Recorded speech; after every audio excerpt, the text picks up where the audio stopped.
Ya, Assalamualaikum warahmatullahi wabarakatuh. Perkenalkan, kami dari kelompok 5 akan mempresentasikan hasil kerja dari kelompok kami. Sebelumnya, kami perkenalan terlebih dahulu.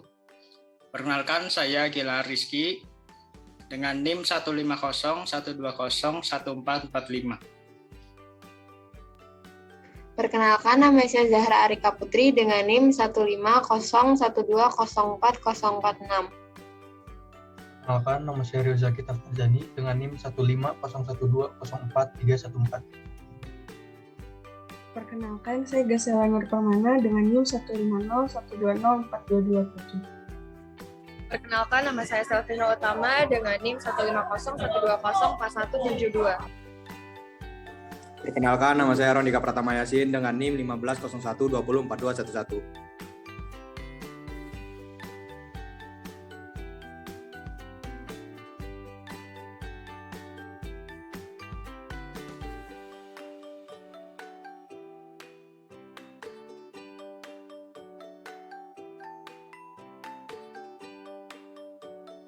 Baik, yang pertama ada perusahaan Gojek. Gojek merupakan sebuah perusahaan teknologi asal Indonesia yang melayani angkutan melalui jasa ojek. Perusahaan ini didirikan pada tahun 2010 di Jakarta oleh Nadiem Makarim. Saat ini, Gojek telah tersedia di 50 kota di Indonesia. Hingga bulan Juni 2016, aplikasi Gojek sudah diunduh sebanyak hampir 10 juta kali di Google Play pada sistem operasi Android dan telah tersedia di App Store. Gojek juga mempunyai layanan pembayaran digital yang bernama GoPay. Selain di Indonesia, layanan Gojek kini telah tersedia di Vietnam dan Singapura.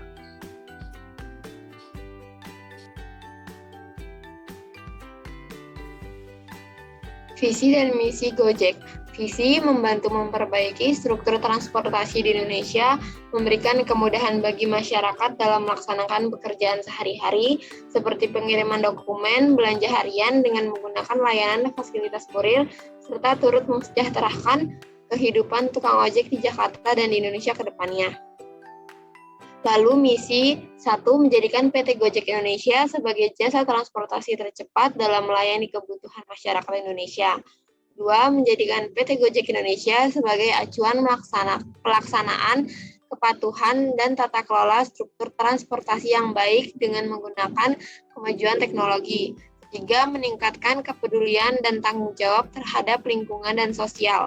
4, memberikan layanan prima dan solusi yang bernilai tambah kepada pelanggan. Lalu target pasar Gojek. Pada segmentasi psikografis, Gojek menargetkan pada konsumen ekonomi menengah dan menengah ke atas, baik laki-laki maupun perempuan yang ada pada kategori SES, A, B, dan C. Gojek juga membagi konsumen pada kelompok gaya hidup, menengah dan ke atas.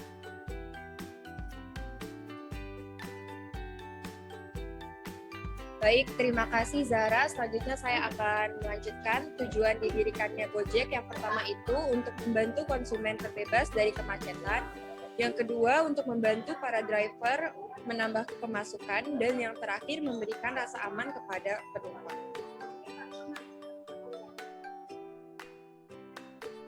Selanjutnya, saya akan menjelaskan tentang budaya organisasi Gojek. Yang pertama, ada kecepatan. Jika melakukan sesuatu, harus melakukannya dengan cepat. Yang kedua, ada dampak sosial, memperdayakan dan memberikan kehidupan yang lebih baik bagi masyarakat piramida bawah, atau yang status sosial ekonominya minus. Dan yang terakhir, ada inovasi. Mari berimprovisasi, coba sesuatu yang berbeda. Mari lihat dari sudut yang berbeda.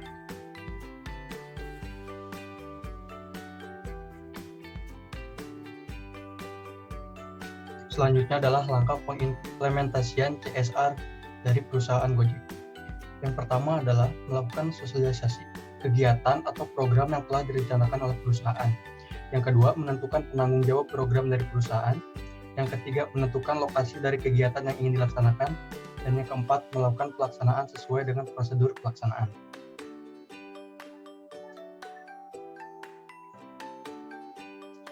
Strategi bersaing yang digunakan dalam bersaing. Strategi yang digunakan dalam bersaing. Mengembangkan daya saing.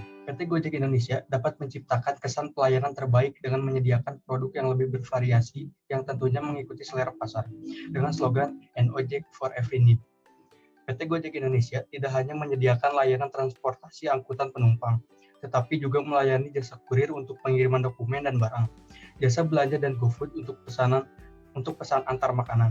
PT Gojek Indonesia meluncurkan layanan GoWork yang menawarkan 3 layanan baru, yaitu jasa pembersihan untuk bersih-bersih rumah atau kantor, jasa pijat untuk pijat panggilan, dan jasa kecantikan layaknya salon keliling. Semua jenis layanan dapat dipesan oleh pelanggan lewat aplikasi.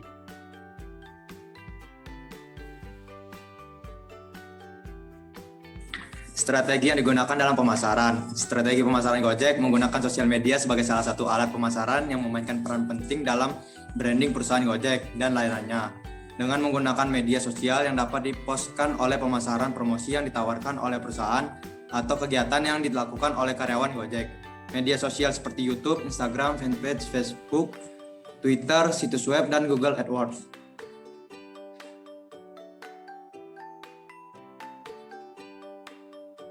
Kemudian ada strategi marketing Gojek. Yang pertama, periklanan merupakan salah satu strategi pemasaran Gojek yang dilakukan dengan pemasaran dalam meningkatkan merek konsumen kesadaran akan layanan yang dimiliki oleh PT Gojek Indonesia melalui penggunaan media periklanan seperti brosur, spanduk gulung, dan barang dagangan.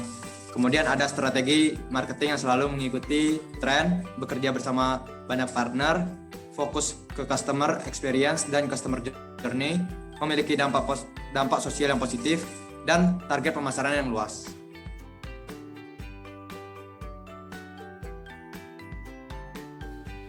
Baik, selanjutnya ada strategi bersaing di pasar internasional. Perjalanan Gojek keluar kandang dimulai dari akhir 2018 dengan masuk ke Singapura, lalu berlanjut ke Thailand dan Vietnam selama beberapa bulan kemudian. Strategi yang dipilih Gojek untuk bersaing dalam bermitra dengan tim lokal. Menurut Nadiem, keberadaan tim lokal diharapkan dapat menerjemahkan konsep yang sudah dijalankan Gojek ke dalam konteks lokal. Untuk itu, perusahaan melakukan bimbingan kepada mereka tentang apa saja yang telah dipelajari Gojek agar sukses dan apa hal saja yang tidak berhasil dijalankan di Indonesia. Dengan strategi membimbing dari jarak jauh, harapannya seiring waktu berjalan mereka dapat benar-benar menciptakan strategi yang unik untuk pasarnya masing-masing. Baik itu dalam hal memilih produk yang akan diluncurkan, urutan bagaimana meluncurkannya, dan bagaimana mereka melakukannya, hingga bagaimana ingin memposisikan merek di pasar.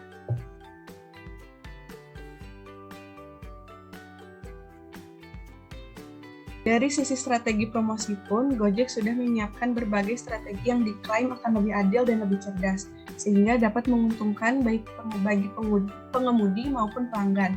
Namun, cara yang dipakai akan lebih cerdas dan bisa dilakukan secara berkelanjutan. Cara ini bisa didapat dari penyempurnaan yang selama kompetisi berlangsung. Lambat laun perusahaan memahami bagaimana cara bermanuver dan menciptakan efisiensi dalam promosi dan mengembangkan pasar.